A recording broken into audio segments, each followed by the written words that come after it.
पियक्कड़ से ऐसे की पियक्कड़, अरे भैया उसी पियक्कड़ के भरोसे तो तुम जी रही हो। पियक्कड़ और तुम्हारे बाप का पीता है क्या? और कौन नहीं पीता? तुमसे बड़ा पियक्कड़ कोई होगा क्या? तुम्हारा वीडियो है मेरे पास, कहोगी तो दिखा देंगे कि तुम कितना पीती हो, क्या करती हो, सब चीज पता है मुझे। घर ही उजाड़ी हो तुम, स्टार लोग का घर ही उजाड़ी हो। मैं तब मानी जब मेरे घर पे बात आई, जब मेरा घर तुमने उजाड़ा तब बात आई।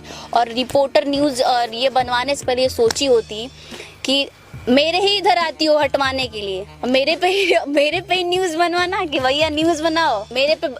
आपको दिखाएंगे स्क्रीनशॉट, हमको जान से मारने की धमकी दिलवाई थी कि जान से मार देंगे। अरे भैया जान से काहे मारोगी, हम बहुत डर गए हैं आपसे, अब जान से मत मारिए। आप एक काम करिएगा, आपको तंत्र मंत्र विद्या आता ही, आप तंत्र मंत्र विद्या करिएगा, मती मारती ही है सबका, मेरा भी मार लीजिएगा। किसे लिखा तो वो तो समझ गई थी मैंने किसको लिखा था, क्योंकि उसने जब मेरे को लिखा था तो मैंने उसको लिखा था। वो चोर के दाढ़ी में तिनका, तो मैंने उसका नाम नहीं लिया था, लेकिन उसको बड़ा पनपना के